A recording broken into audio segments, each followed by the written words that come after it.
दिल्ली के तुर्कमान गेट में हिंसा के बाद आज पहले जुमे की नमाज, सुरक्षा के कड़े इंतजाम।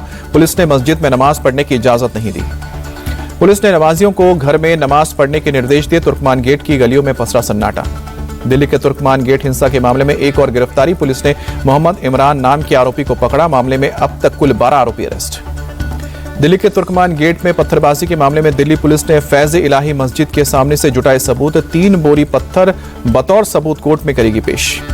फॉरेंसिक विभाग की टीम ने मस्जिद के सामने से 3 बोरी पत्थर किए जमा। तुर्कमान गेट इलाके में ही एक गलियों में हो रही है सबूत की तलाश। कोलकाता में ईडी रेड के खिलाफ दिल्ली में प्रदर्शन। टीएमसी सांसदों ने गृह मंत्री अमित शाह के दफ्तर के बाहर प्रोटेस्ट किया। Bengal reject Modi Shah dirty politics के पोस्टर भी लहराए। प्रदर्शन में डेरेक ओब्रायन, महुआ मोइत्रा, कीर्ति आजाद शामिल हुए। दिल्ली पुलिस ने टीएमसी सांसदों को हिरासत में लिया। कुछ देर बाद टीएमसी सांसद संसद बाग थाने से बाहर आए। कीर्ति आजाद ने ईडी की छापेमारी को गलत ठहराया। बीजेपी पर हमला बोला। कहा कि ये लोग अलोकतांत्रिक तरीके से चुनाव जीतने की कोशिश में हैं। इस तरह से बीजेपी चुनाव नहीं जीत सकती। टीएमसी सांसदों के प्रदर्शन पर बंगाल बीजेपी अध्यक्ष अमित भट्टाचार्य बोले, बंगाल की जनता के सामने ये लोग प्रदर्शन नहीं कर सकते। यहाँ की जनता इन्हें पहचान गई है। आज जनता बंगाल की स्थिति पर हंस रही है। कोलकाता में ईडी की छापेमारी पर कांग्रेस नेता सुप्रिया श्रीनेत बोली, ईडी बीजेपी का चुनाव विभाग है। जहां चुनाव होते हैं वहां बीजेपी का ये विभाग विपक्ष को डराने धमकाने का काम करता है। कांग्रेस नेता पवन खेड़ा ने ईडी सीबीआई को बीजेपी की निजी सेना बताया। बोले कि ये दोनों एजेंसी बीजेपी की निजी सेना है। ये लोकतंत्र के लिए बहुत हानिकारक है। ईडी की छापेमारी को लेकर कोलकाता में शिकायत। सीएम ममता बनर्जी ने शेक्सपियर सरणी पुलिस स्टेशन में अज्ञात शख्स के खिलाफ शिकायत दर्ज कराई है। लैंड फॉर जॉब केस में लालू परिवार को बड़ा झटका। लालू समेत परिवार के 6 लोगों पर आरोप तय हुआ है। राबड़ी देवी, तेजस्वी, तेज प्रताप, मीसा और हेमा पर आरोप तय। कोर्ट ने कहा कि परिवार की तरफ से साजिश की गई है। संवैधानिक अधिकारों का दुरुपयोग हुआ है। कोर्ट ने माना जमीन के बदले नौकरी का सिस्टम चल रहा था। राउजेनियो कोर्ट ने 98 में से 52 आरोपियों को बरी किया है। मामले में कुल 41 लोगों के ऊपर अब आरोप तय हुए हैं। भारत पर 500% टैरिफ लगा सकता है अमेरिका। रूस के खिलाफ प्रतिबंधों से जुड़े बिल को राष्ट्रपति ट्रंप ने मंजूरी दी। अगले हफ्ते बिल पर अमेरिकी संसद में वोटिंग संभव है। रूस से तेल खरीदने वाले देशों पर दबाव बनाना मकसद है। रूसी तेल की वजह से भारत पर पहले से यूएस ने लगा रखा है 25% टैरिफ वॉर के बीच यूएस कॉमर्स सेक्रेटरी का बड़ा दावा। कहा कि भारत अमेरिका के बीच कोई डील नहीं होगी। पीएम मोदी को ट्रंप को कॉल करना चाहिए था, लेकिन उन्होंने नहीं किया। दिल्ली में आप दफ्तर के बाहर बीजेपी सिख प्रकोष्ठ का प्रदर्शन। पूर्व सीएम अतिशी के सिख गुरु पर दिए गए बयान का विरोध किया। राहुल गांधी ने बीजेपी को बताया भ्रष्ट जनता पार्टी। कहा कि भ्रष्ट जनता पार्टी की डबल इंजन सरकार ने लोगों की जिंदगी तबाह कर दी। विकास के नाम पर वसूली तंत्र चल रहा है। राहुल गांधी बोले, जनता के लिए ये भ्रष्टाचार की डबल इंजन सरकार विकास नहीं तबाही की रफ्तार पर है। मोदी जी का डबल इंजन सिर्फ अरबपतियों के लिए चल रहा है। एआईएडीएमके के महासचिव पलनीस्वामी के साथ गृह मंत्री अमित शाह की बैठक हुई। सूत्रों के मुताबिक करीब 1 घंटे तक दोनों नेताओं की मीटिंग चली। तमिलनाडु चुनाव में गठबंधन को लेकर चर्चा हुई। मुंबई बीजेपी अध्यक्ष ने पार्टी में 26 कार्यकर्ताओं को 6 साल के लिए निष्कासित किया। पार्टी विरोधी गतिविधि में शामिल होने का आरोप। बिहार के मुंगेर में डिप्टी सीएम सम्राट चौधरी को अपशब्द बोलने वाला शरद यादव गिरफ्तार हुआ। डिप्टी सीएम पर आपत्तिजनक बात का वीडियो किया था वायरल। पकड़े जाने के बाद आरोपी शरद यादव के बदले सुर माफी मांगता आया नजर। कहा कि अब दोबारा ऐसा वीडियो नहीं करेगा अपलोड। जस्टिस महेश सोनक बने झारखंड हाईकोर्ट के मुख्य न्यायाधीश। राज्यपाल संतोष गंगवार ने शपथ दिलाए। समारोह में सीएम हेमंत सोरेन भी मौजूद रहे। भोपाल में स्लॉटर हाउस को लेकर बवाल। 26 टन गौमांस के बाद मचा हड़कंप। गौ हत्या को लेकर हिंदू संगठनों का प्रोटेस्ट। स्लॉटर हाउस संचालक समेत 2 आरोपी गिरफ्तार। जैसलमेर के पोखरण में अवैध बुचड़खाने पर रेड। गौमांस काटने के औजार हथियार स्पॉट से जब्त। अवैध बुचड़खाने में गौहत्या की सूचना पर छापा मारा गया। स्पॉट से भारी मात्रा में ड्रमों में रखा मांस भी बरामद हुआ है। गौहत्या को लेकर इलाके में आक्रोश। भारी संख्या में पुलिस बल भी तैनात। जैसलमेर में गौमांस काटने के मामले में पुलिस ने एफआईआर दर्ज की। 7 लोगों को हिरासत में लिया। देहरादून में अतिक्रमण के खिलाफ एक्शन। घंटा घर के पास सरकार जमीन पर बनी अवैध मजार पर चला बुलडोजर। दिल्ली के साकेत कोर्ट में कर्मचारी ने काम के दबाव में खुदकुशी की। कोर्ट परिसर के टॉप फ्लोर से कूदकर जान दी। सुसाइड नोट बरामद। जांच में जुटी पुलिस। दिल्ली के नेपसराय इलाके में बड़ा हादसा। बीच सड़क पर जमीन धंसने से बने बड़े गड्ढे में गिरा भरा ट्रक हादसे में किसी के हताहत होने की खबर नहीं है। घटनास्थल के पास चल रहा है दिल्ली मेट्रो के फेज 4 के निर्माण का काम। बिहार में खगड़िया के कलेक्ट्रेट में सैकड़ों लोगों ने घुसकर हंगामा किया। 4 साल की मासूम के साथ रेप और मर्डर के आरोपी की गिरफ्तारी की मांग की। नाराज भीड़ ने कलेक्ट्रेट में जमकर की तोड़फोड़। डीएम के दफ्तर और सभागार में भी घुसकर सामान को बिखेरा। प्रशासन के खिलाफ की नारेबाजी। यूपी के संभल में सरकारी जमीन पर अवैध निर्माण का एक और मामला आया सामने। सिरसी कस्बे में 8 मकान पर राजस्व विभाग ने हटाने का नोटिस चिपकाया। तहसील कोर्ट के आदेश पर राजस्व विभाग ने जमीन की पैमाइश की। तय समय सीमा तक अवैध निर्माण नहीं हटाने पर एक्शन की चेतावनी दी। कौशाम्बी में बर्थडे पार्टी में जबरदस्त मारपीट। बीच पार्टी में बदमाशों ने एक युवक को जमकर पीटा। होटल में लगे सीसीटीवी में वारदात कैद हुई। मामला दर्ज कर जांच में जुटी पुलिस।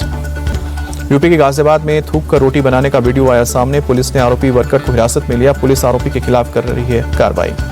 यूपी के सीतापुर में नेशनल हाईवे 30 पर बेकाबू होकर पलटा। दूध से भरा टैंकर सड़कों पर रहता दिखा। दूध ले जाते नजर आए स्थानीय लोग। जालौन के रवा गांव के पास दिखा तेंदुआ। ग्रामीणों में दहशत का माहौल। वन विभाग की टीम ने काबू पाया। अयोध्या में कड़ाके की ठंड के बीच उमड़ा श्रद्धालुओं का सैलाब। रामलला के दर्शन के लिए लगी लंबी कतार। सोमनाथ स्वाभिमान पर्व को लेकर तैयारी जारी। लाइटिंग से सजाएगा सोमनाथ मंदिर। 11 जनवरी को पीएम मोदी सोमनाथ स्वाभिमान पर्व में हिस्सा लेंगे। गुजरात के सोमनाथ में सोमनाथ म्यूजियम बनकर तैयार हुआ। 1000 साल पुरानी ऐतिहासिक अवशेषों को म्यूजियम में सजाया गया है। जम्मू कश्मीर के पुंछ में जबरदस्त बर्फबारी हुई है। सड़कों पर बिछी बर्फ की मोटी चादर। यातायात प्रभावित। बर्फ हटाने में जुटा है प्रशासन। दिल्ली एनसीआर में अचानक बदला मौसम का मिजाज। कई इलाकों में हुई हल्की बारिश। बारिश के कारण तापमान गिरा। ठंड में इजाफा। दिल्ली में घने कोहरे के चलते रेलवे सेवा प्रभावित। कई ट्रेनें देरी से चल रही हैं। प्लेटफॉर्म पर यात्री परेशान नजर आए। घने कोहरे के चलते दिल्ली में हवाई सेवा भी प्रभावित हुई। कई उड़ानें देरी से चल रही हैं। एयरपोर्ट पर यात्री परेशान हुए। गुवाहाटी में शीतलहर के साथ घने कोहरे का प्रकोप। शहर के कई हिस्सों में छाया भीषण कोहरा। सड़कों पर गाड़ियों की रफ्तार हुई धीमी। एमपी के ग्वालियर में कपकपाती ठंड के साथ छाया घना कोहरा। भीषण ठंड से बचाव के लिए अलाव का सहारा ले रहे हैं लोग। महानगरी मुंबई में कई जगहों पर स्मॉग की परत छाई। बांद्रा इलाके में धुंध की सफेद चादर में छिपी इमारतें। गुरुग्राम में सड़क पर स्टंट करना पड़ा भारी। पुलिस ने स्टंटबाजी के 3 आरोपियों को गिरफ्तार किया। उत्तराखंड के रुद्रपुर में वन विभाग की टीम ने पकड़ा तेंदुआ। 2 दिन से छतरपुर इलाके में फैली थी तेंदुए की दहशत। वन विभाग की टीम के मुताबिक तेंदुआ किसी दुर्घटना में हुआ था घायल। इलाज के बाद उसे घने जंगल में छोड़ा गया। नॉन बैंकिंग फाइनेंशियल कंपनियों के खिलाफ आरबीआई का एक्शन। नियमों का पालन न करने पर रजिस्ट्रेशन हुआ कैंसिल। कंपनियां अब किसी भी तरह का बिजनेस नहीं कर पाएंगी।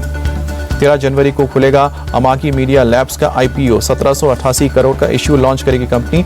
343 से 361 रुपए प्रति शेयर तय। एयर इंडिया को मिला ड्रीम लाइनर का नया विमान। टाटा ग्रुप में शामिल होने के बाद पहली डिलीवरी। आखिरी ड्रीम लाइनर अक्टूबर 2017 में मिला था। भारत में रीजनल जेट बनाने की बड़ी तैयारी। अडानी ग्रुप ने की है ब्राजील की एम्ब्रायर के साथ पार्टनरशिप। छोटी से मध्यम दूरी के रूट पर चलते हैं रीजनल जेट। चैट जीपीटी अब मेडिकल रिपोर्ट भी समझाएगा। ओपन एआई ने chat GPT health feature launch किया है। एप्पल हेल्थ और फिटनेस एप्स कनेक्ट कर सकेंगे। टोयोटा अर्बन क्रूजर ईवी 19 जनवरी को लॉन्च होगी। एक्स शोरूम कीमत 21 लाख से लेके 26 लाख के बीच हो सकती है। फुल चार्ज करने पर 550 किलोमीटर की रेंज मिलेगी। फोक्सवैगन ने भारतीय बाजार में कारों की कीमत घटाई। टाइगोन और वाटस में 84,000 रुपए तक सस्ती की गई। ओला इलेक्ट्रिक को बड़ा झटका। सालाना बिक्री में 50% से ज्यादा की गिरावट। 35% की ग्रोथ के साथ टीवीएस बना number 1 brand. Poco M8 smartphone Bharat में लॉन्च हुआ। शुरुआती कीमत 15,999 रुपए। 50 मेगापिक्सल कैमरा, 5,520 mAh बैटरी मिलेगी। OnePlus Turbo 6 सीरीज हुई लॉन्च। 9,000 mAh बैटरी और 50 मेगापिक्सल का कैमरा। बीसीबी ने आईसीसी को लिखा है दूसरा लेटर। T20 विश्व कप में अपने मैचों के वेन्यू बदलने की मांग दोहराई है। अपने मैचों को श्रीलंका में करने की मांग की। विमेंस प्रीमियर लीग का आज से आगाज। नवी मुंबई में मुंबई इंडियंस और रॉयल चैलेंजर्स बेंगलुरु के बीच होगा शुरुआती मुकाबला।